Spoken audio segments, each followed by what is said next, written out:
Bismillahirrahmanirrahim. Assalamualaikum warahmatullahi wabarakatuh. Izin memperkenalkan diri. Nama saya Hamdani Ihsan, NPM 18 10039 dari kelas A. Dalam video ini, saya akan menjelaskan ujian akhir semester saya yang berkenaan dengan kepailitan di dalam sebuah perusahaan. Mata kuliahnya Hukum Perusahaan. Yang pertama, saya akan menjelaskan secara singkat apa itu pailit.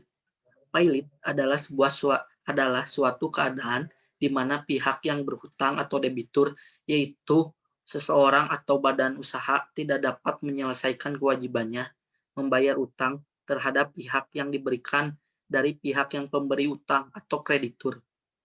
Selanjutnya, dasar hukum pailit. Undang-Undang Nomor 37 Tahun 2004 tentang kepailitan dan penundaan kewajiban pembayaran utang, atau sering disebut juga dengan Undang-Undang Kepailitan. Saya di sini mengambil suatu perusahaan, yaitu perusahaan Sariwangi. Siapa sih yang tidak kenal dengan perusahaan yang satu ini? Dia bergerak di bidang produksi makanan, yaitu produksi teh. Dia menggunakan atau membuat teh sendiri. Kalian juga pasti tidak asing dengan lagunya Sariwangi yang identik di periklanan TV Indonesia ini. Saya akan nyanyikan sedikit lagunya. Ini teh kantong Bunda Sari murni yang rasanya enak sekali.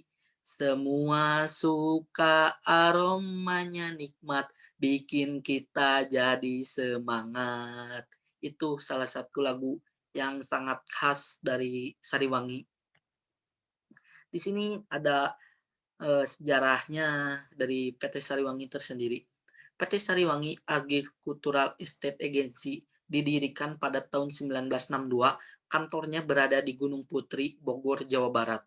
Perusahaan ini awalnya beroperasi di bidang perdagangan teh, dan kemudian produsen teh memproduksi teh sendiri termasuk pencampuran dan manufaktur kemasan produk. Pada akhir tahun 1980-an, perusahaan ini memperkenalkan sebuah konsep kantong teh Sariwangi. Pada saat yang sama memperkenalkan nama teh celup di Indonesia dan telah sukses di pasaran. Ketika merek-merek lain masih berkutat pada produk teh yang dikemas secara konvensional, Sariwangi sudah melangkah lebih maju dan dari yang lain. Pada tahun 1989, PT Unilever Indonesia memutuskan untuk mengakuisisi PT Sariwangi AEA. Setelah diakuisisi, PT Sariwangi AEA telah tetap melanjutkan bisnis perusahaan yang bergerak di bidang trading, produksi, dan pengemasan teh. Sariwangi menjual produk teh dengan merek Sariwangi Teh Asli, Sariwangi Teh Wangi Melati, Sariwangi Teh Hijau Asli, Sariwangi Gold Selection, Sari Murni Teh Kantong Bundar. Itu slogan yang tadi saya sempat nyanyikan, teh kantong bundar Sariwangi, yang menjadi istilahnya primadona bagi masyarakat.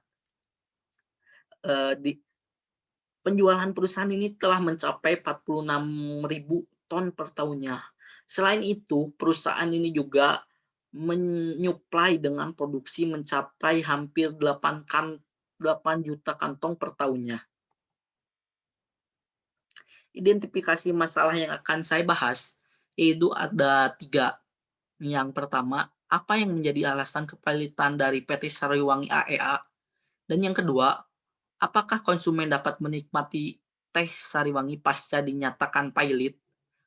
Terus yang ketiganya, bagaimana syarat dinyatakan suatu perusahaan itu pailit? Kita akan jelaskan satu-satu. Saya akan jelaskan satu-satu. Yang pertama, alasan PT Sariwangi pailit. Tahun 2015, PT Sariwangi AEA bersama perusahaan afiliasinya, PT Maskapai Perkebunan Indorup Sumber Wadung, mengalami kesulitan keuangan. Dua perusahaan ini terjerat hutang, satu sebesar 1,5 triliun kepada sejumlah kreditur. Salah satu penyebabnya adalah kegagalan investasi untuk meningkatkan produksi perkebunan.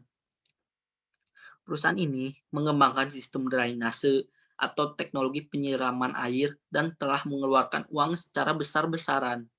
Namun, hasil yang didapat tidak sesuai dengan ekspektasi Sariwangi tersebut. Pembayaran utang pun menjadi tersendat dan beberapa debitur mengajukan tagihannya. Di antaranya PT HSBC Indonesia, kedua PT ICBC Indonesia, ketiga PT Bank Rabobank Internasional Indonesia, keempat PT Bank Panin Indonesia (TBK), dan kelima PT Bank Commonwealth. Selanjutnya, hal itu membuat PT Sariwangi AEA dan PT Maskapai Perkebunan Indorup Sumberwadung meminta untuk melakukan perjanjian perdamaian dengan pihak debitur dan telah diputus oleh Pengadilan Negeri Jakarta Pusat pada tanggal 9 Oktober 2015. Putusan tersebut dinyatakan sah dan terikat secara hukum. Perjanjian ini ditandatangani oleh Andrew T. Sumpit, Presiden, dan Tating Koswara selaku Direktur PT Sariwangi AEA dan PT Maskapai Perkebunan Indorup Sumberwadung, serta menyatakan penundaan pembayaran utang atau PKPU. Selanjutnya, namun hingga tahun 2018, PT Sariwangi AEA dan PT Maskapai Perkebunan Indorup Sumberwadung tetap tidak bisa menempati janjinya untuk membayar tagihan. Akhirnya, PT ICBC kembali mengugat PT Sariwangi AEA dan PT Maskapai Perkebunan Indorup Sumberwadung ke Pengadilan Negeri Jakarta Pusat pada pertengahan 2018. Dalam gugatannya, Bank ICBC meminta pembatalan perjanjian damai dengan pihak PT Sariwangi AEA dan PT Maskapai Perkebunan Indorup Sumberwadung. Dalam putusannya, Majelis Hakim mengabulkan gugatan Bank ICBC dan menyatakan PT Sariwangi AEA dan PT Maskapai Perkebunan Indorup Sumberwadung itu pilot. Jadi itu mengapa alasan dari PT Sariwangi itu bisa pilot? Karena PT Sariwangi ini dan PT Maskapai Perkebunan Indorup memiliki hutang kepada bank-bank yang telah saya tadi sebutkan di awal. Hutangnya juga tidak begitu sedikit, lumayan banyak, di atas miliar lah. Tadi juga 1,5 triliun. Di sini, yang kedua identifikasi masalah yang akan saya bacakan atau saya jelaskan. Apakah konsumen dapat menikmati teh Sariwangi pasca pilot? Kan pasti itu pertanyaan-pertanyaan dari semua orang. Bisa nggak kita atau menikmati Sariwangi setelah pilot? Jawabannya, meskipun dinyatakan pilot, konsumen tetap bisa menikmati teh celup Sariwangi. Kenapa? Hal itu karena merek teh celup Sariwangi telah diakuisisi dan jumlah asetnya berupa mesin juga sudah dibeli oleh PT Unilever Indonesia yang sekarang memproduksi teh celup Sariwangi. Sehingga teh celup Sariwangi akan terus bisa dinikmati oleh masyarakat. Terus identifikasi masalah yang ketiga, syarat perusahaan dinyatakan valid. Jadi syarat untuk dinyatakan valid diatur dalam pasal 2 ayat 1 Undang-Undang Nomor 37 Tahun 2004 tentang Undang-Undang Kepailitan yang sebagai berikut. Debitur yang mempunyai 2 atau lebih kreditur dan tidak membayar lunas sedikitnya satu utang yang telah jatuh waktu dan dapat ditagih, dinyatakan valid dengan putusan pengadilan, baik atas permohonannya sendiri maupun atas permohonan satu atau lebih krediturnya. Jika dirinci, maka syarat yang dinyatakan valid berdasarkan bunyi pasal di atas adalah sebagai berikut.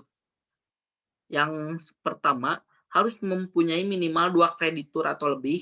Yang keduanya, tidak membayar lunas sedikit satu utang. Yang ketiga, utang tersebut telah jatuh tempo dan dapat ditagih. Yang keempat, permohonan valid bisa atas permohonan satu atau lebih krediturnya. Kesimpulannya yang saya ambil di dalam video ini yaitu kepailitan merupakan suatu proses untuk mengatasi pihak debitur yang mengalami kesulitan keuangan dalam membayar utangnya setelah dinyatakan valid oleh pengadilan. Karena debitur tidak dapat membayar utangnya, sehingga harta kekayaan yang dimiliki debitur akan dibagikan kepada para kreditur sesuai dengan peraturan perundang-undangan yang sedang berlaku. Kepailitan merupakan putusan pengadilan yang mengakibatkan sita umum atas keseluruhan kekayaan debitur, baik yang telah ada maupun yang akan ada di kemudian hari. Terima kasih atas perhatiannya. Saya ucapkan wassalamualaikum warahmatullahi wabarakatuh.